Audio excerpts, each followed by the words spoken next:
Welcome back to Fox and Friends First. 56 days until the election, and the polls showing a tight race in the battleground states.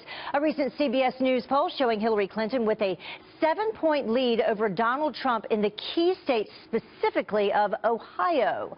So what is at stake? Here to help us break it all down is the president of Rasmussen Media Group, Scott Rasmussen. Thank you so much for joining us again. Great to be here, Heather. All right, so Ohio, we consistently hear about Ohio being a key battleground state. Right. We talk about it every election season. And look, the reason is pretty simple. We start with a map. Yeah, let's take a look at how things are shaping up right now. We take a look at the map. This is the way it was in 2012. All these red states total 206 electoral votes. That's what Mitt Romney won. If Donald Trump wants to move into the White House, he has to win all of them and then find 64 other electoral votes. There's only about 100 or so available. Ohio, one of the really big factors. That's right. 18 electoral votes, right? That's right. Okay. 18 electoral votes, only a couple that are bigger in the battlegrounds. Very close a couple of years ago, just a 2-point margin. But here's the thing. It's always close. 6 elections in a row, nobody has won more than 51% of the vote. So I expect we'll be waiting till the evening wears on to find out who wins Ohio this time. In fact, if you go all the way back to 1892, Ohio has only gone against the winner twice. 13 straight elections, Ohio has voted for the winning candidate. This is an absolute must-win state, along with Florida that we talked about last week. This is an absolute must-win for Donald Trump. And the last time that someone did not win Ohio, but they won the presidency was John JFK? Kennedy. 1960. Yeah. Okay. And so it's been a while. Yeah.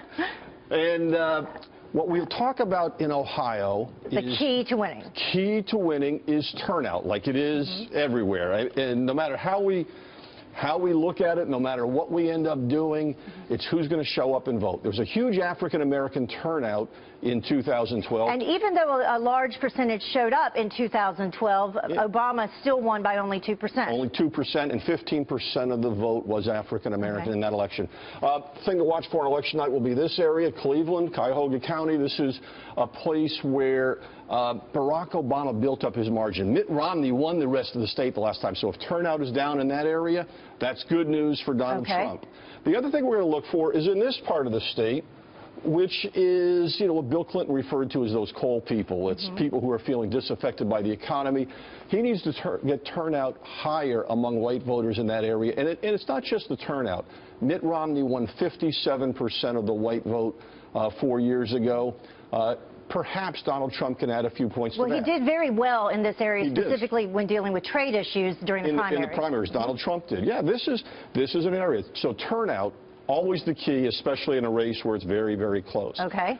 Now, when we talk about what does this really mean, it's all about the path to victory. Absolutely. The numbers. The numbers. How to add them up. He starts with 206 electoral votes. If Donald Trump wins Florida, that gives him 29 more. Okay, big one. If he wins Ohio, well, that's 18 more.